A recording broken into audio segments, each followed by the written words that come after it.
the 19th of April, 2022. Denver District Court. The jury had been deliberating for less than 3 hours. Robert Feldman, 58 years old, stood before the court as the verdict was read aloud. First-degree murder. Guilty. He said nothing. He offered no statement. He simply stood there as 7 years of legal proceedings collapsed into a single, quiet word. Denver District Attorney Beth McCann addressed the press outside the courthouse shortly after. Despite his creative efforts to evade justice, she said, "Today Robert Feldman was found guilty of murdering his wife, Stacy Feldman." Stacy had been dead for 2,606 days by then. Her 2 children were now teenagers. Her friends were standing in a courthouse hallway. Her sister was weeping. And the man who had shared her bed, her name, and her children, he was already being remanded to custody. This is the story of how a Sunday morning in Denver became one of the most quietly devastating cases in Colorado legal history. It is the story of a woman who deserved better from every system that was supposed to protect her. And it is the story of the people who refused to let her death be filed away as an accident. Stacy Feldman was not the kind of person who went unnoticed in a room. She had built a life deeply rooted in her Denver community, working for a non-profit organization dedicated to finding treatments for a serious liver condition, and serving as president of the parent-teacher organization at Southmore Elementary School. She organized events. She showed up. She was the kind of mother whose children's school knew her name, not because of controversy, but because of consistent, reliable care.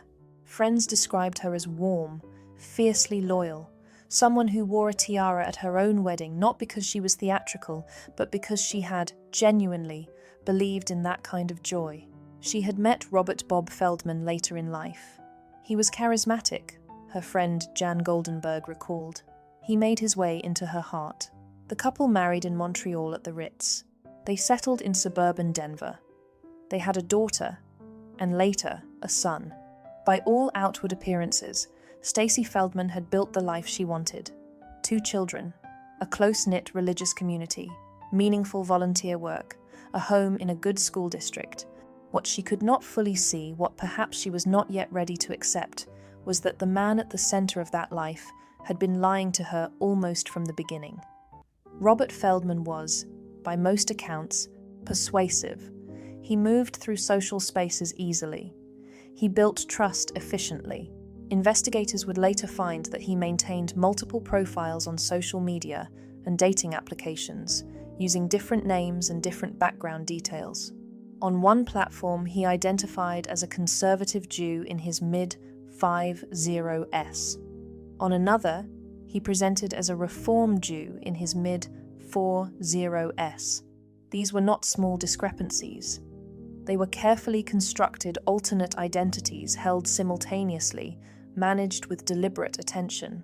Inside the marriage, Stacy had been navigating years of infidelity. Friends and family knew the relationship had been difficult. Many of Stacy's loved ones were aware of Bob's repeated affairs and his controlling behavior.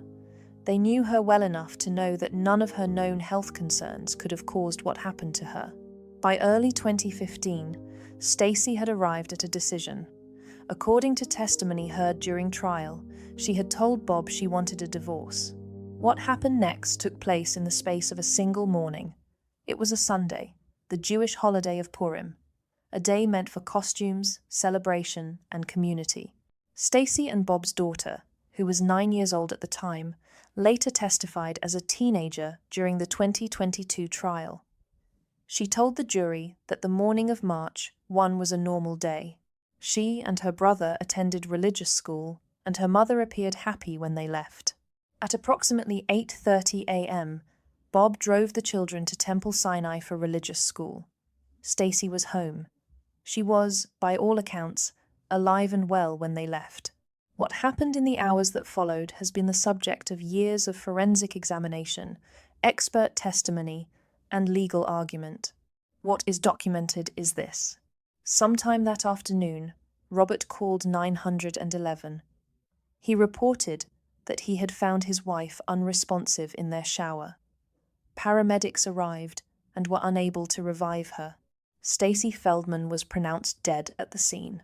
She was 44 years old. Detective Randy Dennison was one of the first investigators to respond to the scene.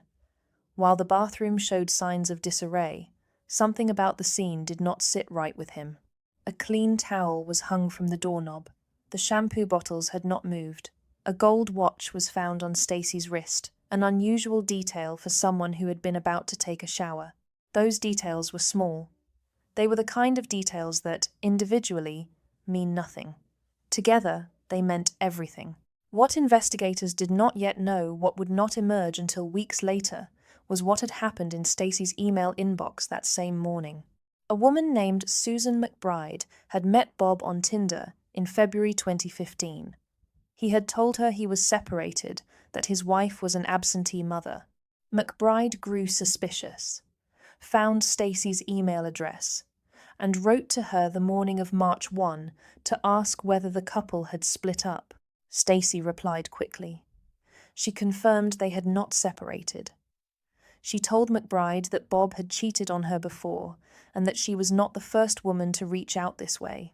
That exchange, brief, direct, between two women who had never met, took place on the morning Stacy died. When McBride later searched online and found Stacy's obituary, with a date of death listed as March 1, the same day they had spoken, she said she became physically ill. She told investigators she knew, in that moment, exactly what the connection meant. She contacted Denver police shortly after. The autopsy produced a finding that would define the next several years. A forensic pathologist found numerous injuries on Stacy's body, none of which appeared individually serious enough to have ended her life. The cause and manner of death was listed as cannot be determined. Without a confirmed cause of death, the investigation had no legal foundation for an arrest. The case did not close, but it also did not move. Robert told investigators that Stacy's death may have been connected to an edible cannabis product she had consumed at a party the night before, that she had been feeling unwell and may have become faint in the shower. The autopsy found no evidence of that substance in her system.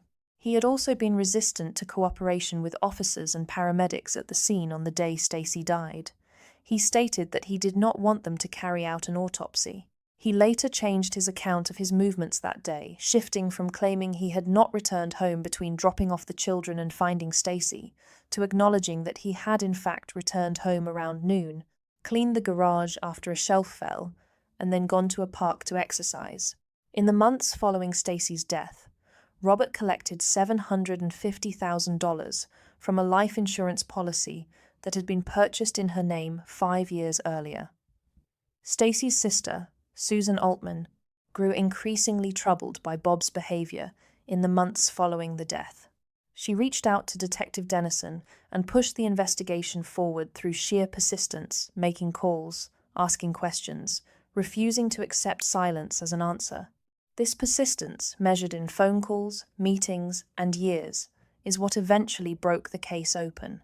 In 2017, Susan Altman connected with the Training Institute on Strangulation Prevention. The institute's medical expert, Dr. Bill Smock, an emergency room physician with a forensic fellowship who had participated in thousands of autopsies and crime scene evaluations, spent months reviewing photographs and reports from Stacy's autopsy and the scene. What he found changed everything. In December 2017, Dr.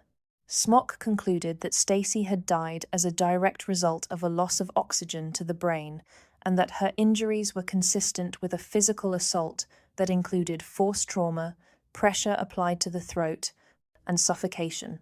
The cause of death was no longer undetermined. Dr. Smock noted that small hemorrhages found in the whites of Stacy's eyes were more consistent with sustained pressure on the throat and neck than with any trauma caused by a fall or by CPR administered after the fact.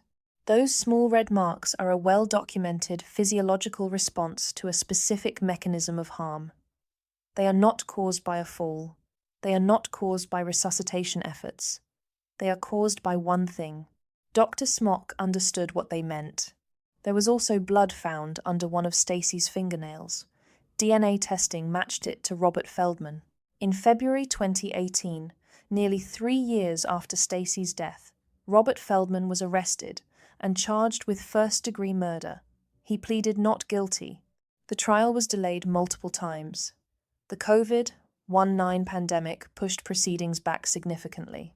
The physician who had performed Stacy's original autopsy had relocated to California and refused to travel to Denver to testify during the pandemic, a legal dispute that required intervention from the Colorado Supreme Court before it was resolved. The case did not go to trial until April 2022, 7 years after Stacy's death. The prosecution called the 911 operator who had taken Bob's call, Detective Dennison, Susan McBride, and Dr. Smock. They built a picture of a man who had physically harmed his wife, arranged the scene to suggest an accident, and then calmly dialed emergency services. The defense countered by calling 3 pathologists who maintained that the cause of Stacy's death remained undetermined. They argued that the physical evidence was insufficient, that the investigation had procedural flaws, and that Bob's behavior, the lies, the affairs, the changed story did not constitute legal proof of a criminal act. Stacy and Bob's daughter, by then a teenager, took the stand and told the jury that the morning of her mother's death had been ordinary. Her mother had seemed happy.